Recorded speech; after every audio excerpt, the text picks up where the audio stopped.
have an oily shine, especially in the T-zone a few hours after you wash your face or even immediately after you wash your face? Or does your skin seem dry, dull, tight, and have signs of premature aging? Then you may have dry skin. If you look closely at your skin and you have crinkly, crepey skins, or you kind of push and manipulate your skin and you see those little crinkles, or if you pinch your skin and it kind of holds its shape and it doesn't bounce back, then you may have crepey skin. That is dehydrated skin. Hydrated skin looks soft, supple, it bounces back, smooth and glowing without looking oily or greasy. Now, there are more in-depth indications and appearances to tell the difference between dry versus dehydrated skin. And if you want to know more about that, then click on the link in the description below on how to treat dry versus dehydrated skin. Hey there, my name is Christy of Go See Christy Beauty Boutique, and I'm a licensed esthetician with a heavy background in cosmetic chemistry, and we have been treating clients with acne, aging skin, to fight hyperpigmentation and other skin conditions for over 10 years. And today we're going to be talking about how to treat your dry versus dehydrated skin with home remedies that are fairly simple and easy. We will also be including some links to the products mentioned in the description below, so don't forget to go ahead and check those out. So the first home remedy tip that you can try at home is called an oil infusion. However, there are some contraindications for this treatment. So for example, if you have severe acne, any skin conditions that are related to inflammation or redness, whether it's caused by a prescription level medication such as Retin-A, or you're using a lot of acids, you just got done with an acid peel, you have a sunburn, you have eczema, you have rosacea, this is not the treatment for you. So the first thing that you want to do is you want to do a double cleanse of your face. So you want to cleanse your face thoroughly, remove any makeup, and then you're going to do it again, because the second cleanse is actually the cleanse that cleanses your skin. And then after that, you're going to exfoliate your face. So make sure you cleanse and exfoliate your face as well as your neck, because a lot of people forget the neck. Now, once you dry off your face and you have a freshly clean, dry, exfoliated face, then you're ready for the oil infusion treatment. So what you're going to do after that is you're going to take a couple drops of facial oil, such as jojoba oil. We mentioned some great oils in our last video for best facial oils for dry and aging skin, and even including acne skin. But you can use a couple drops of those oils that we'll put the links below or even on the eye up above, and you're going to put a couple drops on there and you're going to slowly massage it into your skin. Then what you're going to do is you're going to turn the steam on, and you're going to make sure you're at a safe distance away from the steamer, and then you're going to steam your face for about 10 to 15 minutes, no longer than that. And the reason is because we don't want to over dehydrate our skin. So, and that is plenty of time. So what the heat and the moisture combination does is it helps facilitate the oil to restore some of your skin's barrier, so it starts to repair that. Now, after the 10 to 15 minutes, you have enough moisture on your face, moisture and actually heat from the steam to facilitate more penetration of the products that you're going to be using in addition to the oil. Then what you're going to do is you're going to apply that serum, and depending on the serum, you may have to wait 10 to 15 minutes for that to penetrate. But if it's a hyaluronic acid serum, you can go ahead and put that on, and while your face is still saturated, apply a toner, a spray toner, not the cotton one, because the cotton one will remove all of what you just applied onto your face, and make sure that toner actually increases the efficacy of the products that you are using, as well as increases your skin's ability to hold in that moisture. And if you're confused on what toners can do this, again, we will put links in the description below. So then while your face is still saturated, then you're going to apply your cream, and that really seals in all that moisture that you had put onto your face. Okay, so here is the pro tip for that. After you do the oil infusion treatment, instead of jumping right into your serum and your toner and your cream, you can actually use a water-based gel mask, and we will apply links to some great ones that work really well and are made to actually be left on overnight, because some of them you can't. You apply a very thin water-based gel mask on your face, and then you leave that on overnight. And these ones are okay to put on your eyelids, because again, some of them you can't, on your eyelid, and a very thin layer over your lips as well, and you can leave that on overnight. And if your skin is really dehydrated, most of that will have evaporated, if not all, by the next morning. So the difference is that you're not going to be adding on a toner or a serum or a cream, because you're going to be leaving that mask on as an overnight treatment. If your mask needs to be removed, but the ones we're linking in the description below, you don't need to, you can then go ahead and remove that mask, and then go ahead and spray the toner with the serum and then your night cream. So finding a gel mask, here are some ingredients that you want to look for. Make sure they're at the high part of the ingredients list. So these are things that are humectants. They draw moisture to the skin and they actually stay on the skin. And a lot of times when you're using a hydrating gel mask, a lot of times they'll have ingredients in there that also are anti-inflammatories and bring down redness, because a lot of times when your skin is dehydrated, it also has some inflammation.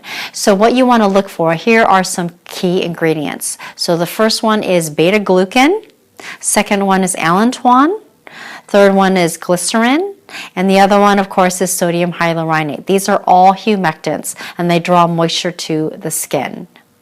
So instead of making this video even longer of explaining all the different masks, I will put links in the description, and you can choose the different types of masks, and it will save you a lot of time in trying to find a gel mask.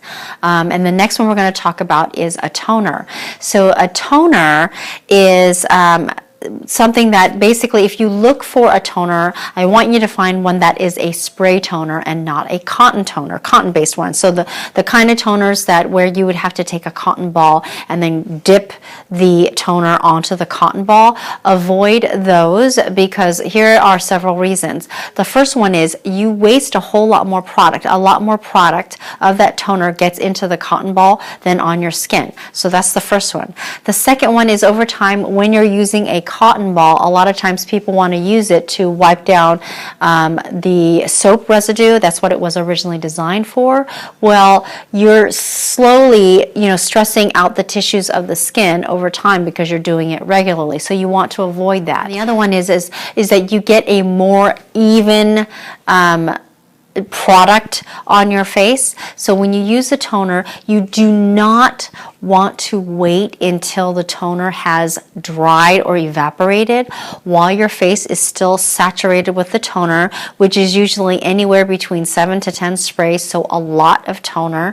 And then while your face is still wet, you want to apply the moisturizer or cream onto your face. And the reason why that the toner is so important, and a lot of people nowadays neglect that, is because a toner will reestablish your pH or readjust your pH, and what that does is it helps your skin's ability to retain and hold in moisture, and it actually increases the efficacy of any serums that you're using. So depending on the skin condition that you're treating, so whether it's acne, hyperpigmentation, aging, or just very dry skin, you want to use a toner that's specifically for that. So when you use a toner for sensitive skin, for example, if you use a serum or cream that reduces anti-inflammatory or anti-inflammation for your skin, that increases the anti-inflammatory ingredients in those products. If you have acne-prone skin and you're using acne-fighting serums or spot treatments, by using a toner, you are increasing your hydration, so you're producing less oil and also increasing the efficacy of the acne fighting toner. So again, with those, I will include product links so you can take a look at the different types of toner as well. So that is the second tip. The second tip is to use a toner. And once again, these are all things that you can use at home. So before moving to our final big tip, if you're finding these pro tips helpful and you like these pro tips, please let us know by hitting the like button and adding comments on things that you like, what tips that you guys can use for your hydration purposes this winter. Okay, on to our final tip. So these ingredients will actually help your skin retain or hold in that moisture. I've told you about these humectants basically that you can add to your skin, but these aren't things that help retain that moisture or your skin's ability to hold its own moisture. So these two ingredients are going to help your skin do that. So the first one is niacinamide. And so in the retail world, niacinamide is touted as an anti-aging ingredient. And it is, but it also boosts the ceramides and fatty acids in the stratum corneum, so it helps your skin retain that moisture. And there actually was a study done that people who used niacinamide, that the skin's ability to hold in that moisture increased by 20% over a 24-day period with regular usage. So this is especially beneficial for those of you who have mature skin. So because mature skin obviously starts to thin down because of the loss of collagen and elastin, so less production of that. So really beneficial for mature skin. The second ingredient is called acetyl hexapeptide, and this is a peptide that we've talked about over and over in our last couple of anti-aging videos. So if you missed that, go ahead and watch those. So acetyl hexapeptide is especially great for those of you who have sensitive skin because it works well with sensitive skin. And what acetyl hexapeptide does is it basically increases the skin's ability to hold in hydration between the basal layers and the stratum corneum, increasing overall your skin's ability to hold in that hydration. So you want to look for that. Now to see the best results in your skin's ability to hold in the hydration is regular use of this. So it has an accumulative effect.